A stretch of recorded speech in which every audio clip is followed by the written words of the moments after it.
Colorado. Let's bring in now, we've got News Nation's Leland Vittert, host of On Balance weekdays right here on News Nation. Leland, thanks for hopping on with us.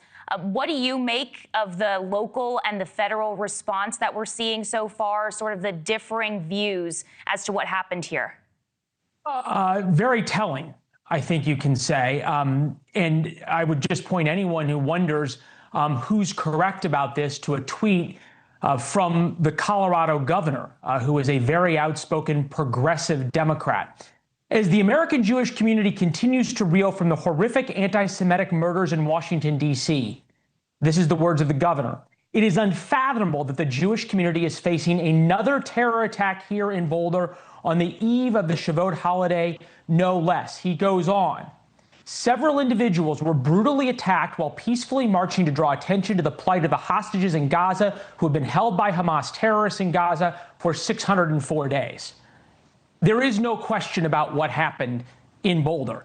And the hand-wringing, I think, by some, and certainly by the Boulder police chief, in terms of trying to parse exactly what to call this, is illuminating.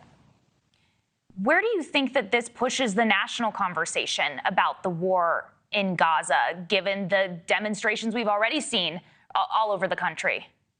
I think it's more a national conversation about what is acceptable here in America.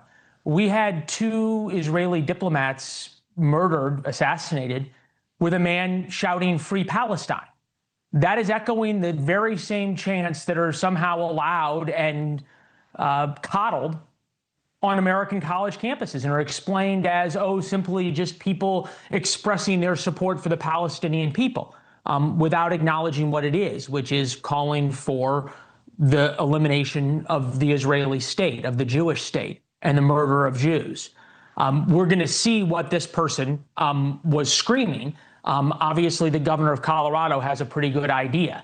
I don't think anyone should be naive to think that why this person showed up at this event and started throwing Molotov cocktails and burning people alive, that they were Jews protesting not against Palestinians, but for people who have been held, civilians who have been held for 604 days. So I think there is going to be a national conversation, and there very well should be, not about necessarily violence, because we all can agree that what happened in Boulder is horrific. We should all be able to agree with that. We should all be able to call it terrorism really easily. And we should all be able to say it's wrong really easily, as the Democratic governor of Colorado did. The next question is going to be, is the fact that you had a completely false story about a famine in Gaza that was propagated by much of the U.S. media. The Israelis were completely wrongly accused, and that's probably putting it gently because it was really made up, and the American media ran with it, that they fired upon Gazans trying to get aid. If the continued double standard that Israel is held to and the type of language that is used so freely when it comes to Israel about genocide and ethnic cleansing and on and all the things they're accused of in Gaza, whether or not that is inciting these very kinds of incidents, attacks, murders, and terrorism.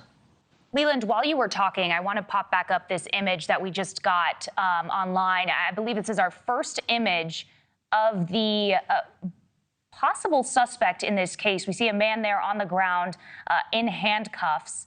Local officials have told us at this point that they do have a suspect in custody. They, at this point, have only said that it's a man, that he's in the hospital. They have not gone as far as to identify him. But Leland, as we look at this picture and as you sort of talk about that unity that you need to see from Democrats and Republicans condemning this attack, do you think we'll see more of that in legislation, as the week starts up tomorrow? I don't know if the issue is legislation. I think the issue is going to be on America's college campuses. Remember, Boulder is home of the University of Colorado. It's one of America's more liberal cities. I used to work actually at Fox 31, KDVR in Denver, and would go up there, and routinely, if you went into the streets of Boulder with a car that was marked Fox, not even Fox News, but Fox 31, the local station, you were the subject of screams and taunts and chants, and people would yell at you and all that kind of stuff. So that's really the area that you're talking about. So it's no surprise that the police chief sort of as weak-kneed as he was in his statements. The question, I think, is going to be about what happens on college campuses and whether or not that the fact that for the past 18 or more months, things were allowed to be said on college campuses about Jews that if they were said about any other minority group, they would have rightfully been called hate speech and the people would have been immediately thrown out and vilified. But because it was about Jews, it was allowed, it was coddled, it was explained away. And you're now seeing a reckoning on that issue. And it's going to be very difficult, I think, for the New York Times to run another story, as they did after the attacks on the Israelis, the assassination of the two Israelis, for the New York Times to run a story going, what happens to the Free Palestine movement now? That really, I don't think, is the question. I think the question is, how do you stop terror attacks on Jews in America? Because those are the people being targeted right now, not kids on college campuses shouting Free Palestine. They are not at risk. The people who are at risk right now are Jews in America, and they are at risk because of the things being said about Jews and about Israel. But does there not also need to be some kind of a response from lawmakers? You can't outlaw people saying horrific things. This is America. You're allowed to say horrific things. The question is, what is socially acceptable to be said? And the reason, thankfully, that racism in America has been pushed down and has been eradicated as a an acceptable public form of conversation or discussion is because it was so socially vilified and unacceptable. Anti-Semitism, and you call this anti-Semitism. This isn't anti-Semitism. This is the murdering of Jews. This is attacking Jews. This is the kind of thing that happened in Nazi Germany in the run-up to the Holocaust, that it was open season on Jews. You can't outlaw the hate speech. What you can do is make it so socially unacceptable for people to participate in this that they don't. That wearing a keffiyeh around should be seen as the same as wearing a Klan hood around. And for some reason, one is acceptable and one is not. And I think that's what you are going to start seeing change and what needs to change in order to have incidents like this not happen again. But clearly, this is not only a problem on college campuses, right? I mean, this is happening in downtown Boulder. So then what is the answer, right? It happened in downtown Washington, D.C. Exactly. So what is the response then? Right. But you see what is inciting people, right? And where are they getting this fervor from? And clearly the epicenters, at least in the United States of this, is on American college campuses. Now, do we look broader? Yes. But again, I think that until anti-Semitism, until wearing a keffiyeh is looked at in America the same way wearing a Klan hood is, and part of this is education to America. Somehow the Free Palestine folks have convinced everyone that you can free Palestine without eradicating Israel, which is not how they view things.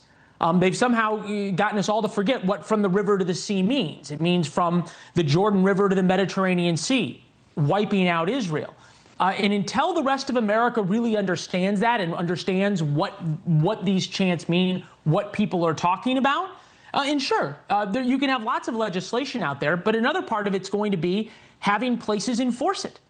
And enforce the kinds of incitement laws and hate speech laws and everything else that we already have on the books. Part of it's going to be the Boulder police chief walking out and having the moral clarity to say a number of people who were peacefully protesting for hostages in Gaza, Jews were targeted today, and this was a terror attack, and I can't tell you how angry I am. He didn't say that. He said, we don't know what the motive is. When clearly even the governor of his own state knew, the FBI knew. Until that kind of moral clarity is required of our public officials, I'm not sure how this stops.